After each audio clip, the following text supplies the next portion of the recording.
Welcome, guys, to an episode of Rich and Rich FC. I'm your host, Rich, with my guy, Rich. We're back again with a new episode. A lot of games to talk about, a lot going on, title race and all of that. Arsenal, Man City, Liverpool. So Yes, let's get right into it, man. Rich, how's it going? How's your week been? it's going good, man. I can Uh, you tell you're know, smiling. yeah, going good. Everything is aligning. It's the middle of January, and the most important thing is to be in the title hunt, to have something to fight for, to not be out of it. So Yeah, sadly, that's what I'm sadly. in at the time. Some of us are out of it, so, you know. But it's Yeah, all good. It's all good, man. but some of you were never in it. No, we had a chance to be in it, but What percentage something. of a ch what percentage of a chance? I mean, at some point we were second. We're a few points off Arsenal until after that draw against Arsenal. So what That's percentage from 0 to 100 did you think you could ever win your league? about 5%, honestly. But it's all good. Um, there's a lot of games to be played. You know, there's something to fight for now. I guess the league is gone, so we can focus on cup games. But let's see. Let's see. But overall, yeah, we'll find something. Hopefully, we win Champions League or Europa, not Europa, FA Cup, EFL Cup, something, some type of trophy. And I No, think the we only can. no, the only thing you can win is Europa Conference League, and you're not in that competition anymore. Oh, we already won that, so we're good. Hey, remember, PSG was not in the top 8, but ended up winning it all. So there's still hope. PSG didn't fire their coach. They didn't look this They bad. they did it, but Chelsea thrived with new coaches mid-season. So Tuchel took over, won it. It So seems like you're thriving with red cards at the moment. That's yeah, very good. sadly, but let's dive into these games. We're gonna start with West Ham taking on Forest, and West Ham looked good in the beginning until Forest made their 10 last minute with a Yeah, PK from Gibbs White, yeah, which cost them dearly. You know, yes. yeah. A very bad error from the goalkeeper. hmm So now, where does West Ham stand from here? Like, where do they go? I mean, they're still battling it out. Um, they just brought in two new attacking players, hmm obviously to boost the offense. I think they started right off the bat, so obviously the coach doesn't trust uh the old striker that was there. Wilson, I yeah. mean, I think they're putting a lot of faith in these new strikers, and they still have Bowen, so obviously that could have been a tie. Just a bad error from the goalkeeper. hmm Uh, he missed the ball, just literally just a very bad error. If you think Yeah. about it, it's just like when it rains, it kind of pours, and when everything is going bad, you make it worse. So from like a coaching aspect, you're just like, nah, but it's just sometimes it's just the luck you're dealt. But they have to create some good luck because there's about 18 more games and hmm you can only give up so many points at this time. So they got to definitely pick it up. It's definitely that time. They definitely need to close the gap for sure because now Forest has pulled away with 7 points ahead of West Ham. So now Mm, they gotta have to find wins from somewhere. yeah. Because this game was one of them where they could have really closed the gap, and then playing Forest at this time would have kind of helped them propel their chances to stay up. But now it's kind of looking like really hard now. Yeah, and there wasn't a lot between the teams. It hmm just happened to be one team made a bigger error. We all know Wolves are going down, so the other two, it's gonna be a battle. Yeah. But good thing for Forest is their next Premier League game is against Spurs, who are in a very bad moment right now. So hopefully, if they play their cards right, they can. Because Well, even Bournemouth was on a bad run and they came back against Forest. But I mean Spurs. So Spurs, yeah. The hopefully, thing with Spurs is they can be good on any day. They could beat any team, and they could lose to any team on any day. yeah. So don't take too much on their form. They're a Yeah, hard team to kind of read. on your day. Yeah. They But do what you don't expect and do what you do expect. So with West Ham, you think Bowen is gonna stay next season because he's in a tough spot. No team is gonna come in with a big offer or pay whatever West Ham wants for Bowen now. And definitely in the summer when they go down, he can go on the free. But where would he actually play a role? so if you're talking about if they get relegated, yes, they'll have to sell him, obviously. Along with Paquetá and several of the top players because they want to play in the championship. So if they get relegated, they're gonna sell for a lower price than what they're asking for because they every team then knows that okay, so they have to sell this player unless there's a team that wants him more than his value, I guess. But if they get relegated, he's most likely leaving. If they stay in the Prem, then they'll probably stay. Unless like a team comes with a big check. So But looking at his age, I don't really see where he can really be of service.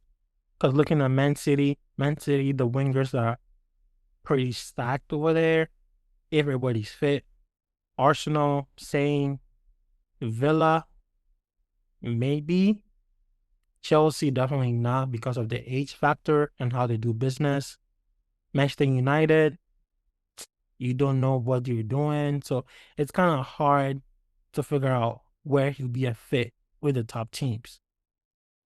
with a top 14 or top six, Yeah. yeah, I mean, it just depends on the value, obviously. And, you know, it doesn't necessarily mean he's going to go start. Obviously, there are players being bought at 50 million plus, and they're pretty much role players or bench players at the moment. So Yeah. if it's 50 million, one of the big teams will take a chance because obviously every team has injuries and you want more quality. So if it's valued at 50 to 60 million, I don't see the issue with like a So do you top team think paying. a top team will buy an older player like Bowen for 50 to 60 million with a relegated team? Because I feel But like he's if past. they get relegated, then his value will drop and then, it'll be a lot cheaper. So So how old is he now? Let me see. Bowen, 29. 29. Right now, everybody wants younger. So, yeah. well, he's still in his prime. He has about 3 more years. Well, Mm, 3 to 4 more years. yeah. Push it That's, five if he's in peak conditioning. So yeah. he's still quality. That's for sure. Yes. But Yeah. let's see how that goes. Now the next game, which was very crucial, Man City taking on Brighton. Man City tied 1-1 with Brighton, with Haaland scoring a PK created by Doku and Mitoma equalizing, out of nowhere. So Yeah. that really put them in the top spot for the title race, but seems like there's still hope for Man City after all. How did you see that game? Where do you see the chances for Man City now in regards to the title race? I mean, they're second favorites. They've been second favorites for a while now. Obviously. Brighton is overall a good team. I mean, would expect more goals between Brighton and Man City, but obviously, I think Haaland missed maybe a couple of chances Mhm. where you expect him to score. Um, but other than that, Brighton is a good team. They like to play. City likes to play. City has a lot of defensive mm, players that are injured at the moment too, so they're a bit vulnerable at. They've been vulnerable at the back all year, but they've kind of fixed that up these Yeah. last couple months, where it's kind of like they've been very solid and they were getting the results up top. So overall, it's a good game. The results I thought was fair. Brighton took their chance. Man City could have won it, obviously. They have the quality to win any game. Um, Especially when you're bringing like Shirky off the bench as well. Yeah. Uh, so yeah, but they just didn't do enough to win it. Uh, I mean, they could have, because they're still they're still the second best team in the league to win. But you kind of see where the kind of inconsistencies has been showing up through the season. So Yeah. if they're gonna make a push for the title, they have to kind of get these wins because they're the ones chasing. So Yeah. And now that the transfer of Semenyo is completed, he's gonna wear number 42, taking after Yaya Toure. Um, they're gonna have true wingers on their flanks now. Semenyo can play both sides. Doku can, I think, also play both sides. So having Doku on one side and Semenyo on one side, now they have actual threat on both wings.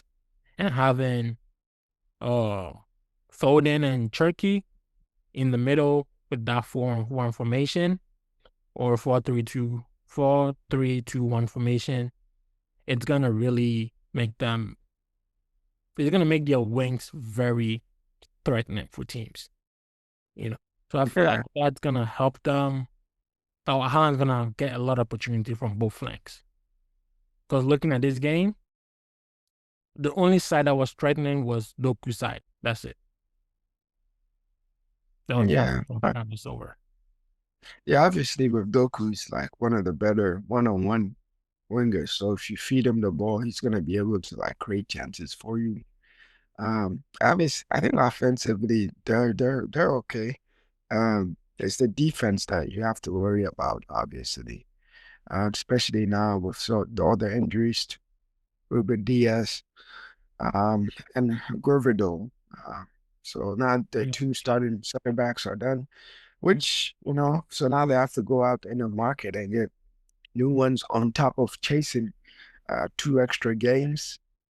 So now when you're going in the games, if something goes wrong, now it's in the back of your mind, like we can't afford to lose, which puts more pressure on you. So it's gonna be tough to be honest.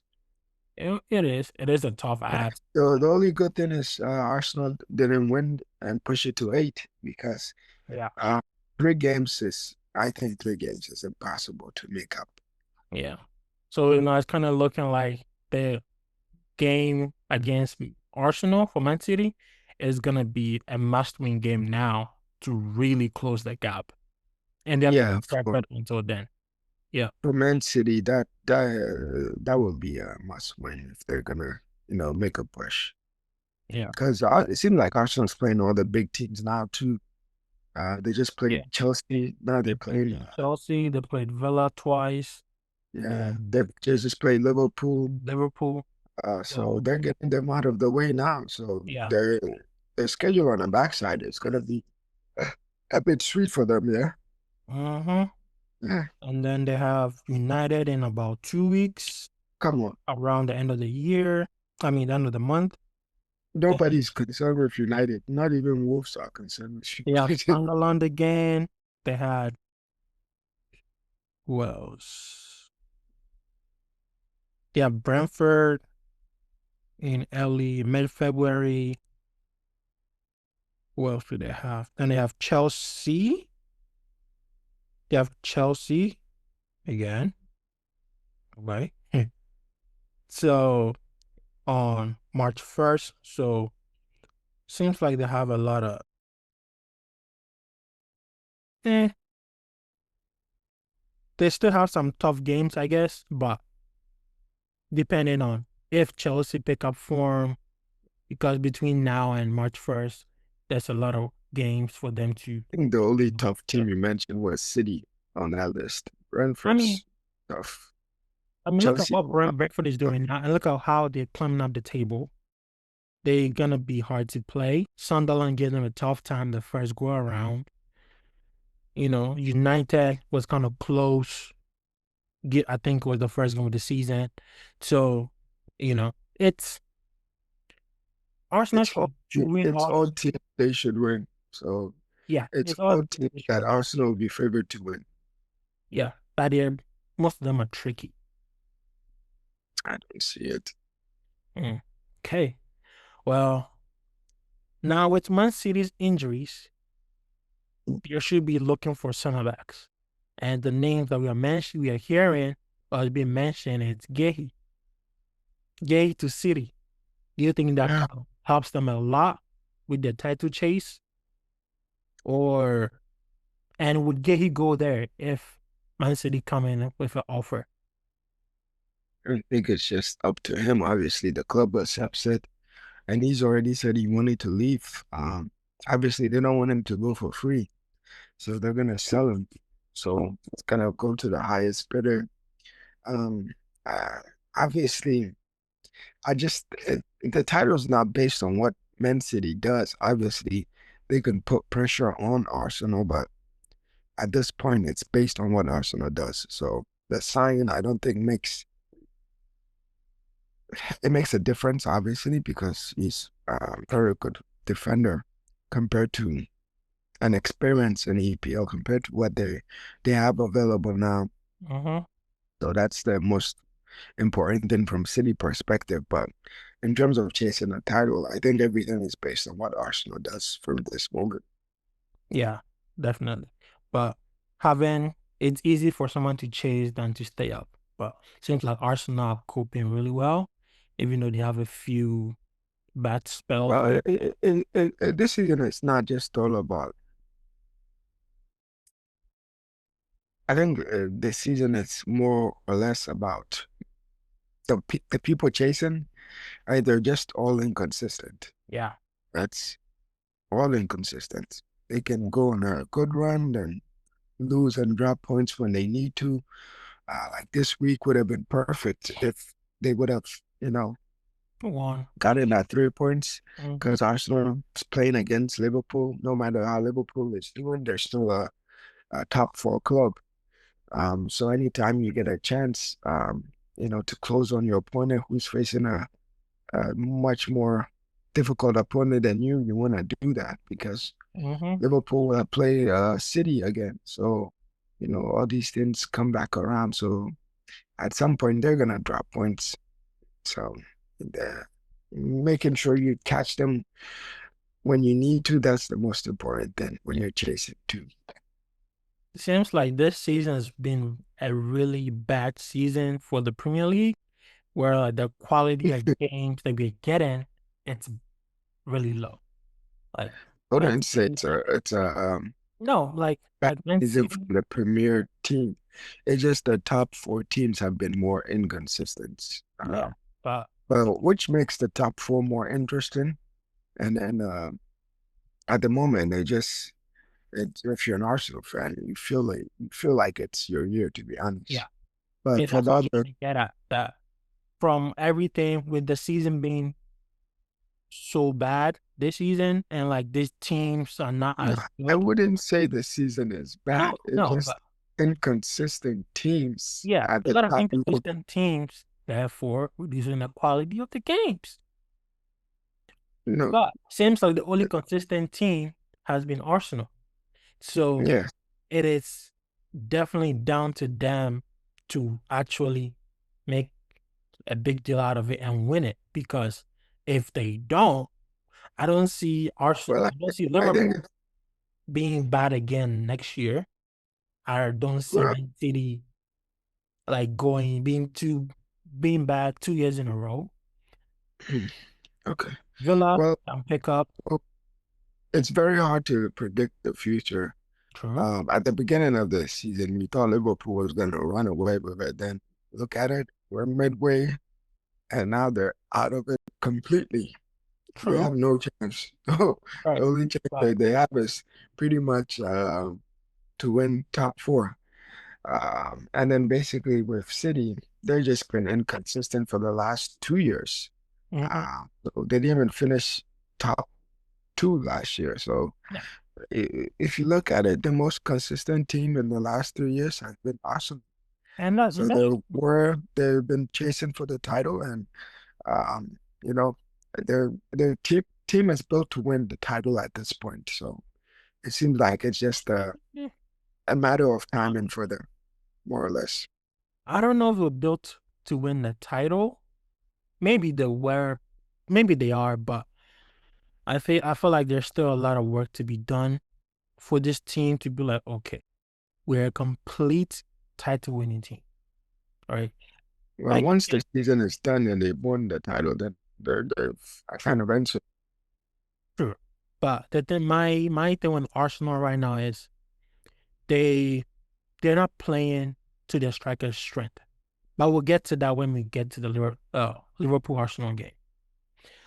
So with that, we move on to Crystal Palace. They played Villa and the Villa draw points. Yeah, I mean, Villa doesn't have a squad to compete like for the whole season. It's they have good quality players, but their squad in depth doesn't, it's not built for the whole season. Once they start missing one to two players, it causes them problem. This is normal. You see this every year. There's that one team that comes in, they're looking good, and then after Christmas, you can tell the players are tired, and they've been overworked. And once you put on the subs, it kind of diminishes the quality. So it's not like a shocking thing. Crystal Palace uh tied Villa, so that's not the shock. Yeah. But for Villa, Crystal Palace, how are they gonna move forward now, knowing that they can lose their star defender and possibly their coach in the summer? What should they be looking at?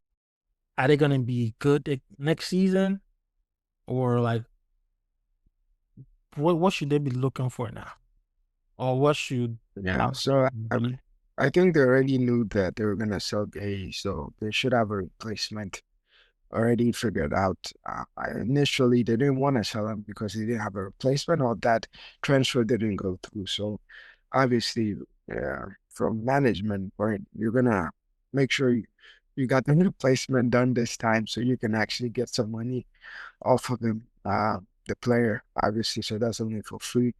In terms of coaching, you never know. So hopefully they find the right coach. Obviously, every club tries to get the right coach, but it doesn't always work out that way. But if they're able to find the right coach, they should be fine. They're middle of the table type team, and last year they were able to win a trophy, obviously. But at the end of the day, they're a middle pack team, so there's not much to that. Yeah. Now Fulham taking on Chelsea. How did you see that game? My boys lost, sadly. Yeah, But the on yeah. the bright side, Delap won. Delap scored a goal, but it looked really bad. Well, I mean, anytime you get a red card, that takes away from the team. So that didn't help at all. Uh, well, we've seen Chelsea kind of compete, even though they had red card in the past against Arsenal. But I think after that, that's when we saw the decline of Chelsea. Yeah. I don't know if they used all their energy that game, but um, and it's well, the thing that's bad with Chelsea is that now it's like a repetitive thing. It's kind of being kind of normalized for them to also get red cards. So I don't know what's going on with that. So the new coach will have to address disciplinary, issues that they're having, and that starts with the coach as well. Um, so I think that's important to address. But I mean, anytime you go down a man, it's gonna be hard to win the game. And I know they got back into it, but you're down a man, so you're supposed to lose. And Fulham was in a good form too, so and they took advantage of the situation, obviously. Yeah. Look like Wilson was running through them like it was nothing. They were too open. Yeah, Wilson too he's been in good form lately. He's been Very good one. doing very good. This is the best I've seen him in the Premier League. And I think he almost had like 2 goals this game too. So He could have. he had one taken away. So he's been doing good, and Fulham has been actually picked up. So I mean, it's one of those teams that's in good form, and it's also a London kind of derby. So obviously that means a lot to the lesser team. And then you just lost your coach too, so there's a lot to process in terms of but as long as Chelsea stays in the top four race, that's the most important thing I see for them. And then obviously they just have to pick up as a team, and Next. we'll see what the new coach is made of. If he's the next Amoran, or he can kind of you know I do mean, something. Because from the looks of it, seems like it's gonna be good, but again with Chelsea, he gives Amoran vibes. That's the thing. uh, It's like so a nice looking coach, you know, but you don't know anything about him. that's true. And But he didn't do that well in France, to be honest. so he did. What did He he do? Did he win something? I Amoran mean at least won the Portuguese league a couple of times. he was there for like what 2 years or so, or less than that. He he kind of lifted them up to be in like the top six in France, top four-ish in France. About four. So yeah, top four, top six, one of them, because they have Strasbourg. They're not Champions League, so They have European, and France is top three. So they kind uh, of have European football somewhere. So I think they did well last season with him. And God, he's also seems like he's really good with young players as well. He coached a lot before. He captained Santos went last year at Strasbourg. So he's kind of familiar with a lot of the players. And it seems like these Chelsea players have quality already, or better than what he had at Strasbourg, with all respect. So uh he should different be league, easy. man. It's a Yeah. different league. Different league, better players than you had before. It should be easier. But But then there are other teams that have better players than you have. yeah, on Yeah, better teams. So but let's see how Liam Rosinger does with Chelsea. He takes on his first game this weekend in the EFL Cup or FA Cup. I think it should be FA Cup against Charlton. So we'll see how that goes. Everton versus Wolves. They tied. Seems the Wolves are picking up points now. Um, Seems like it's too late, but there's still hope. too late. There were two red cards in this game: Grealish and Michael Keane. Seems like Grealish got the red card at the end of the game, but still a red card, so nothing really there to talk about. Um, Brentford, Sunderland. Now, this game had Igor Thiago balling. He's now the only player to have 16 Premier League goals by a Brazilian in the league, against ahead of Firmino, Martinelli. So he's doing really good. Martinelli, really? Yeah, Martinelli had 15 goals. Um, wow. Best season has 15 goals, and this guy has Mhm. 16, and the season hasn't ended. Firmino had 15, and I think that's the most he had, and the season hasn't ended. So he can probably get to like 20 plus for Brentford, and could possibly start for Brazil. World Cup. Yeah, start for Brazil. That's their starting striker. Who Uh, who who are gonna start? Endrick, Cunha. Hey, I Cunha, Cunha has been starting, and I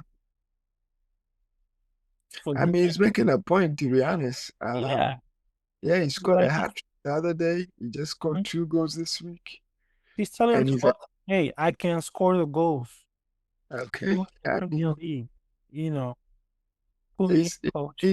he's actually convincing me, to be honest, Yeah, because I don't even keep up with Brentford that much, but every week his name is on the scoring sheet, and yeah, it seems like he's definitely doing well, and Brentford is doing well. So yeah. uh, And I can they're in the I top can four see. now. Top I don't four, think top he's five. ever played for Brazil though. I don't think so. No, but Yeah, he's making a case for the World Cup. playing in the best league too, so definitely one to keep Brentford is out. now Out. fifth in the table, 2 points behind Liverpool. So they're really closing the gap now, even pushing for top four.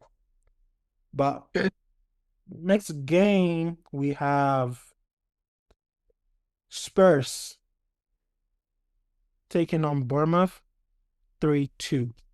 Tell started hot, but Semenyo had other ideas to close out the game. His last game, he scored to get 3 points for his team on his birthday. What a way to do it, man. Yeah, it's like reading like a happy ending story. Hmm. I'll give him that. That's one of the better ways to go out if you're gonna leave a team. And the fans will remember you forever, to be honest. Yeah. Uh, but I mean that says he's ready for the next level, to be honest. So if he can take this form and take it to City, and he's gonna be one of the better players in the world, no longer just EPL.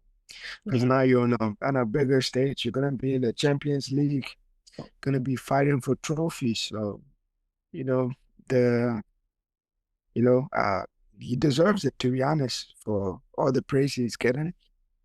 Because between last year and this year, last year was like his coming out party, and then this year it's kind of confirmed. Okay, yes, I am who I am. So I think right now it's the best Ghanaian player in the world.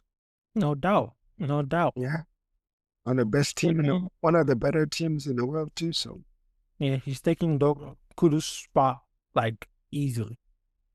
yeah, Kudus had a good start to the season, but seems like he's dropped off tremendously. Yeah. And is now injured, so hope he recovers quickly and before the World Cup. But let's see. But Spurs, what's going on with them? That's Spurs, man. Under every coach, that's them. Mhm. They can beat the best team, and they can lose to the worst team. So, Yeah. to be honest, I don't know what to expect from them. From time to time, they're a good team. They play wonderful football. They do everything right, and then from time they do what they did last week, Yeah. where they lose in the last minute. Very careless mistakes, undisciplined defenders. Just they're Spurs. That's what they are. Yeah. And then we had Newcastle take on Leeds. That was a goal fest. Newcastle winning at the end.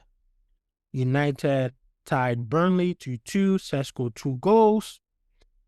Still no coach. Seems like all is coming back. And then like today, Arsenal and Liverpool played.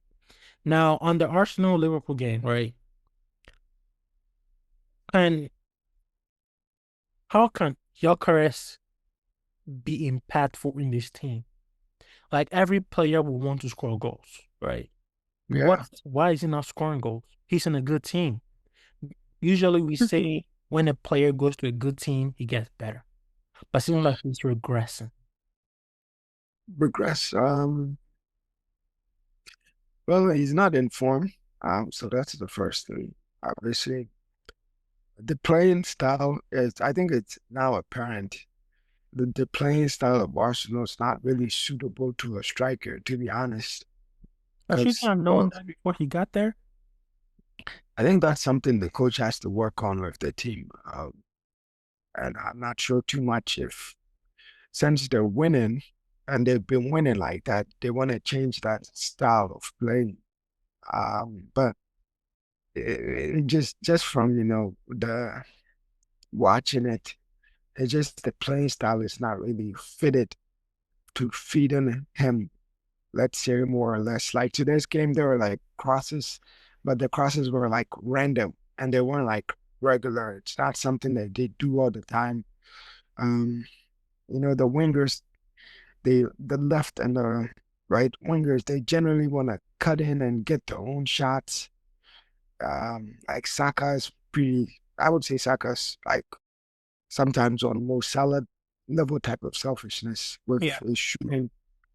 Martinelli and Trossard, they generally want to come in and shoot. They're not really generally looking to, cross the ball. And there doesn't seem to be any chemistry with, let's say, Odegaard or Rice and Supermandy, where they can work 1-2s. Seems sometimes he's trying to make a run beyond, and they want him to come and check like a Havertz and play around. So it's the playing style, I would say, it's not really suitable to him, and that's something the coach will have to address. But at the same time, if you're winning, I don't think he wants to change that at the moment. So I think that's something they'll have to work on next year, because chemistry can take time. But at this point in the season, they should at least have some better chemistry with him. And it Mhm. just seems like two different things. Yeah. Um, Because all and his goals are from teams below the table. Everton, Leeds, Forest. yeah, I don't. Well, to be honest, I just think it's a playing style issue, more or less, and also the team in itself doesn't really want to change. And like I said, they don't really have players that are trying to feed the striker. Their players are sort of like looking, to score themselves, not really, too worried about one person scoring, which Yeah. is good or bad. But in the present, it's good for them because they all contribute. Like Rice didn't score for a long time, and he just scored 2 goals in one game. Uh, Next game could be Zubimendi, So Odegaard just scored the other day. So I think with them, Yeah. Let's it's see. not it's not something you want to tweak because you're winning. So it's not something you tweak. Yeah, let's see how it goes with Gyökeres. Hopefully he can kick on next season. But now let's dive into some Super Cup games for Spain. Yeah. Madrid took on Atletico today. Yesterday, Barca won 5-0 against Atletico Bilbao. All the And all the Atletico people are out. yeah, now it's a Clasico coming on Sunday. How do you see Yes. the game? Think It's going Madrid to have be the upper hand this time? I wouldn't say they have the upper hand. I mean, Mbappe is injured. He might But play. yeah, but if you're coming from injury, it's not the same as, being in form and, having, played a game and scored, you know. Like Barca just played, the star players were scoring for fun, and our star player was at home with an Yeah. injury. Yamal played 20 minutes yesterday. Yeah, because they didn't need him, He's also nursing an injury. So but they didn't need him because the team they played was weak. That team, I don't even know how they got to that Super Cup, or how they picked them for Super Cup. How can you be playing for a trophy and losing 5-0? it happens. You have a bad day. Nah, that's bad, man. That was one of the worst losses I've seen. Uh, But so, but technically, I would say Barcelona has the edge because they have one day more rest. They have the star player, at least in the country. Keep in mind, it's a different country. And then the players from Madrid look tired. They look exhausted. I was watching the game, and at the end, Jude Bellingham looked like he was injured, but he wasn't injured. He was just tired because the he heat is, played well today, though. yeah, but the heat and is different in Saudi Arabia. I mean, that's expected. Yeah, that's going to take a lot of out of them. And the game was much more competitive. Even though they were winning 2-0, it ended up being 2-1. And then they had to like, dig in at the end, And then even at the end, you could tell because they were making silly mistakes, just like very silly mistakes when they could take it to the flag or they could pass. One pass kind of opens the game for one-on-one with the goalkeeper, and the guy couldn't even do it. And then he lost the ball, he couldn't even run back because he was so tired. And then keep in mind, our striker's only like 21 or something. He just came from the youth team. So our main striker is from the youth team, right? He's Wow. team. Yes. Yeah. He seems like he's good. Like he's not intimidated or he's not weighed down by the jersey. He reminds me of Morata. Hey, Morata scored goals. When he first came out, he was doing well. Then all of a sudden, when it was time to actually live up, he just disappeared. I mean, then But again, you can always send him out on loan. He's young. You come back. Well, maybe you might do well. Maybe not. I don't think he'll have a career at Madrid, to be honest. In Yeah. like one year, they'll sell him to Chelsea or somebody like that. I mean, he looks promising. Just got off a hat trick. But looking at the game, well, we gotta talk about the goal, man. Valverde's goal. I've heard That this score. that was some hit. Yeah, yeah, yeah. He'll never do it again in his life. I mean, he could possibly do it, but He's done some. He's had some powerful shots. something close. Yeah, something close. Yeah. Yeah. So he has that in his locker. Obviously, he has that Mhm. long shooting ability. Um, some I think as a footballer, sometimes you hit it and you imagine, and I think what happened today is what he imagined came true, because most of the time, Yeah. those types of range, that range is very unlikely that you're gonna make it. Like even to like Soboslai, Yeah. people remember him for that goal. So when they had free kicks, everybody was kind of like, expecting the same thing, but those things are very unlikely. But when it goes in, it's very lovely, obviously. Yeah. And I think with this game, I think Madrid could have won. They had chances, but that Soloff guy, he is another. It's he's what he is now. I don't even know to compare him to, but that's Holland, buddy. That's Holland's friend. You Well, know, same team, oh yeah, same. it is Haaland. It's So, Soloff and Haaland, Jokeris and Isaac. Yeah. Okay. yeah, the Yeah. Scandinavian boys. Right now, the hardest strikers are from the Scandinavian. But Oh yeah. obviously, at the end of the day, it's about quality. Who can actually do it? And Rodrigo came through, Yeah. and he's picking up form too. I think he had a very interesting start to the season, and maybe the coach didn't give him that much trust, but it seems like now he's getting that trust, and he's actually repaying the coach back. So um, he's actually picking up his form. So who knows? The thing with Barca is that high line they play. If you can work around the high line, you can beat them easily. The issue comes when you get in offsides and you're not able to beat their high line, and they're able to press you and make you suffocate in your own half, and then they'll get the upper hand. But it's all about beating the high line. If you beat the high line, Barca's an easy team to play against True. because Just have to be they're disciplined.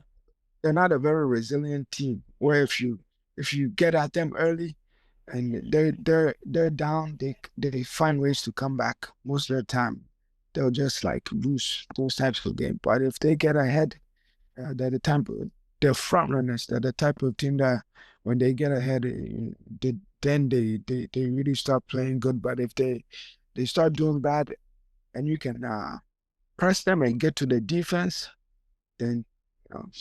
But the quality is there. Each team has the quality, so that's what makes classical exciting. It's just the quality of players, and any of them can shine. So we'll see who's the biggest star on Sunday. Yeah. So now my question is regarding Rodrigo, why did he want to be on the left so bad? to the point where he chose to be on the bench than to be on the right. Where for the past years, it's always been Vinny on the left, him on the right, and they were doing well. Yeah. I mean, it's the same reason why like Neymar left Barcelona when everything was so good. Um, because you wanna play on your best side. That's where he feels he plays the best. I think a lot of the modern footballers, you know, they have you know, specific positions where, the numbers and statistics kind of support this is where they do their best work. Let's say.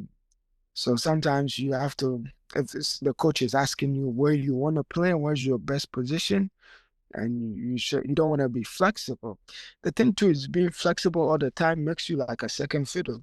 So, Yes, but the thing is, we all know Vinny is going to be on the left. Even they if can, Mbappe is better on the left, he's in the middle now. yeah. So why don't you just accept that the left is not open for you because you're not even second choice for the left side. Uh, Accept the right position which is open because Diaz is not good enough to be on that side. Mastantuano is not, yeah, he's not better than you. So at your best, even on the right side, you are deadly. So why don't you just accept that, take that, make that your own? Maybe sometimes you don't want to be the second fiddle. But you're not even And, a second fiddle in the position you want. well, I think maybe if someone asks you, where do you want to play? And you tell them where you want to play, and that's where you feel is your best, that's being honest. It doesn't mean he doesn't want to play on the right side. It just means I don't prefer to play on the right side. Um, so it's just one of those things where, it's team dynamics. There's Batman and Robin, and sometimes Robin doesn't want to be Robin, he wants to be Batman too. So But that's all I he's not even Robin, he's Alfred. see. That's where I think maybe he feels disrespected because I think he's always been like the guy to do the play and do Dirty the not job. wanted position, let's say. But he has a lot. He has a lot he can provide for the team. He's the third best forward on the team. So, I mean, And it he should be depends. on the field. That's why I'm like, I I like don't I like the also, fact that now he's playing and he's on the right because yes. now it gives them threat both sides. Yeah. But also, like with the new coach and stuff, they may have like formations they want to try. Keep in mind, like, they had like different formations that they were playing some weird shit. So it's just a multitude of things where the coach is also testing new information, trying to see what works and trying to find balances and things, uh, and answers of formations and answers that he can kind of use later. But I think it all came back to that 4-3-3 formation in Yeah, the end. 4-3-3. Today they play 4-3-2-1. But Yeah, looking at when you have two natural wingers, it's best to have Vinny on one side, Rodrigo on one side, and Mbappe through the middle. Jude coming late behind Mbappe, and that makes them very deadly. I don't think any team in La Liga can compete with that, and they can be a big threat in the Champions League. In all other cups they can play if those four are on the field in that manner. yeah, I agree. I agree with that. But they also have to make sure they're healthy, obviously. Yes. A lot of defensive injuries. I think they're missing like one more midfielder, to be honest. Somebody like Fatina would be great for that midfield. I mean, yes. That Yeah, that goes without saying, but they don't have that. They also lost Tony Cruz, so they kind of lose that control and passing range. But going forward, those four should do the work all the time. You know. But also, I think probably yeah, like a playing style you try to do with them. And I think with like these type of players, you really can't just come in and bring like patterns of play and telling them like this is how they should be playing because they're just so talented that they can create on their own. They don't need that sort of instructions like Tuchel will be trying. That's why Tuchel didn't work at PSG Yeah. because you can't tell these type of players just let them do what they do and then give them the support behind them and the stage to kind of allow them to thrive. And that's why I think like they have good midfielders individually, but they're still missing that ball playing midfielder who can combine and kind of move the chess pieces around. Like Yeah. the midfielders are very like good at what they do specifically. But in terms of combination play, I think Drew does that sometimes, but he doesn't do it all the time. And that's not really necessarily his game. So I think they just need one more ball playing midfielder to definitely kind of bring everything together. And Yeah. I think that will definitely Yeah. the team. Yeah. So hopefully they can grab somebody in the summer, but let's see how La Liga But goes. I mean, but Clásico goes this weekend. yeah, it'll be definitely interesting. Yeah. But that's all we have for you for this weekend today, guys. Hope you like, comment, and subscribe, and we'll see you guys next time. Peace. Ciao.